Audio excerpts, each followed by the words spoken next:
So EU5 got announced, and a bunch of creators got early access, and I didn't. I wonder why. This is how this game is set up, man. They don't know. No. Save is What? corrupted. The only thing they stayed loyal to from Victoria 2 is the how the multiplayer is. Anyway, EU4 is one of my favorite PDX titles, and I have a few hours on it, so I thought I'd give my own opinions on it based on videos created by other creators and screenshots from the Steam page. Also, a side note, I will most likely get some stuff wrong, but that's because I haven't had the chance to get my own hands on it. So Paradox, I'm sorry for hating on Nakama, please give me early access for the next round. First off, the map is huge, and it looks absolutely beautiful. The timeline extends from 1337 to the 1800s. I know they mentioned the end date, but I couldn't find it again. But it gives a lot of time to expand. But also, the map is so huge that it will probably be like EU4 scale of expansion in the grand scheme of things. And I don't really know what the late game is gonna look like, cause there's no videos I could find of late game. Most of them were just the first like 50, 100 years, so I have no idea what that's gonna look like. But judging from like EU4, the release late game is probably gonna be very unfinished, I think. Also, you have so much to do that it just gets tedious to do stuff late game as well. But that's probably why the automation system exists. Also, I love the scale of the game. There's so many nations to play. Let's take the HRE. The HRE has 300 members compared to EU4's just over 50, I think it was. I think that's the historical amount of HRE members that there were. I might be wrong. But the expansion in the HRE is gonna take forever if there's like 300 other nations in the HRE. EU5 has borrowed a lot of features from other PDX titles like Imperator and Victory. So EU5 kind of gives me the Victory but EU4 vibe, or Victory but EU vibe. They've gotten rid of mana, which is a good change in my opinion. I think every recent Paradox title hasn't had any mana anymore, which is good. Also, the characters have stats. I don't know if they have traits. They've tied institutions and tech trees together, which is, I think, a pretty interesting change. Pretty much you get an institution which unlocks techs. I really like this change because in EU4 you get the institution just to make the tech cheaper, but this time around the institution unlocks tech, which is a better system in my opinion. You can prioritize tech, but I think a single OP meta will emerge with the professional army rush, because it seems to be so OP that you just have to rush it every single game.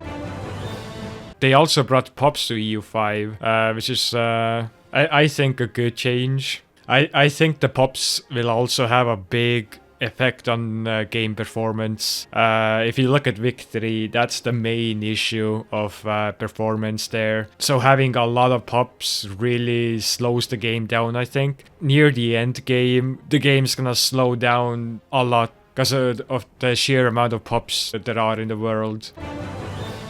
In my opinion, the Black Death isn't severe enough. It's like barely an issue. Like every video I've seen, or most of them, they show a clip of the Black Death arriving in the east. Next clip, oh no, okay, the Black Death's over. We're good. So you bounce back from the Black Death way too easily. I think the trading mechanics right now are way too OP, but they will most likely, like, there's a 99% chance that the trading system will be nerfed for release. So I think that's a huge reason why the Black Death is barely an issue. You just earn so much money from trade that taxation and production and that other income revenue sources are much smaller than your income from trade. Also, trading, it reminds me of the current Victory trading system. I don't know if it's the best thing to do. It seems kind of... I mean, you can automate it, but it seems kinda too micromanagey. Currently, I really hate doing trades in Vic 3 because it's just so tedious. Maybe they'll come up with a better system in the future, but the current trading system, in my opinion, is a bit too hands-on. The marketplace, I'm sure all of you have seen that. The marketplace is so OP, and I don't know if there's a cap on marketplaces or it's just an infinite amount of marketplaces you can build, but they really need to balance marketplaces and the village marketplaces. But overall, I really like the building system. It has a lot of different buildings you can make, which are pretty cool, and you unlock buildings through tech as well. And the roads also increase control over your stage, which is another new feature for EU5, and you can actually upgrade the roads to railroads at the end game, which is gonna be interesting. Also for mega campaigns, I wonder if you do like EU5 to Vic 3, will the EU5 railroads convert to Vic 3 railroads? That would be an interesting thing to see. I really like the more economic options for EU5. In EU4, you had basically your army salary and that stuff, and some other like lowering corruption and stuff. But EU5 adds a lot more things you can do with your economy, which I like. I really like the levies to professional army conversion. Like you start out with levies, but over time you adopt a more professional army, which like happened historically. So it's very cool to see that transformation from levies to a professional army in EU5. Also, I like that they added army compositions. You can change them around, but I think it lacks a bit of micromanagement. There's only like 4 slots that you can see, like the center, flanks, and reserve. So they could do with a bit more management there. The UI does not look great. It kind of reminds me of Age of History 3's UI, the game that copies EU4. They've copied a few of the elements. It looks like the main thing that bothers me is the city and the capital icons. They feel so out of place, and like some other UI elements that I feel like don't belong. Especially the fucking portrait on the top left side of the UI. There's no reason for it to be there. Why can't it just be the country flag and just remove the portrait? Anyway, I enjoyed the colonization in EU4. I don't know. I started playing EU4 when Conquest of Paradise released, which was in 2014, I think. Which was when the current EU4 exploration mechanics were added. The reason for the story is I expect EU5 to be the same as EU4 before Conquest of Paradise. Pretty bare bones. I don't think there's gonna be any colonial nations or that kind of stuff. They will probably add it later on with DLCs and such. The discovery mechanics look interesting. I only saw one video that did some colonization. So basically you colonize an entire state, which is great because I'd kill myself if I had to colonize every single province manually. But yeah, so how the colonization works is all the provinces in a state gain a bit of pop. The capital province of the state gets fully colonized. The state will over time become colonized, which I like. This is a very interesting implementation of colonization. They seem a lot more fun to interact with. In EU4, you basically set them up at the beginning of the game and just basically don't touch them again until the end when you want to get more absolutism. Basically, the interaction with the estates in EU4 is you sell titles to get a bit of gold and then seize land and rinse and repeat until you want to start getting absolutism. And the missions in EU4 kinda sucked. It was basically the same mission over and over again. The estates in EU5 seem to be a lot more fun to interact with. You can do a lot more stuff with them.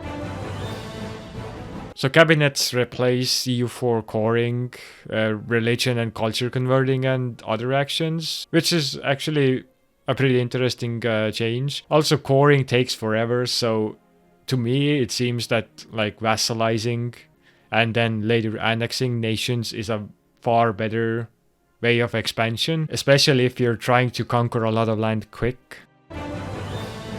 The situations are cool and add a bunch of flavor, like the Ottoman situation. That seems pretty interesting. But I hope they add like alt hist or dynamic situations in the future as well.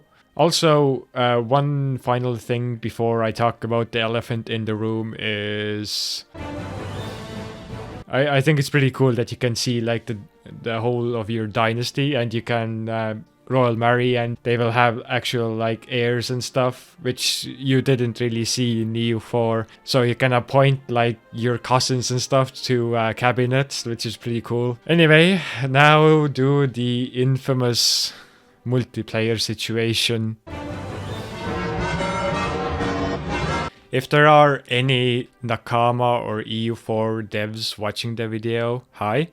But listen up. As a player that spends the majority of playtime in multiplayer, Nakama needs to be improved. I'm recording this right after we had our CK3 game, and it was pretty much unplayable with just over 20 players. It's...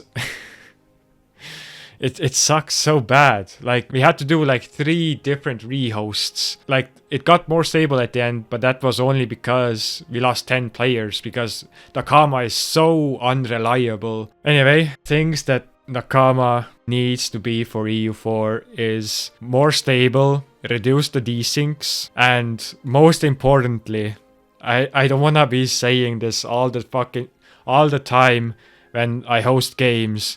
Please only let the host on pause and change the game speed. Or do not do like hot joining for saves. Do something different. Like the game should only start once everybody has loaded the save, so they cannot touch stuff and desync the game. Or another option is bring back Steam multiplayer. I know that this isn't the most realistic option. I think there's a very small chance of this will ever happen, but if we bring back Steam multiplayer, we can choose if we want to use Nakama or have an actual fun game with no desyncs. That's my criticism for Nakama. The majority of my criticisms for other PDX titles like Victory and CK3 is Nakama. It's a hot pile of garbage.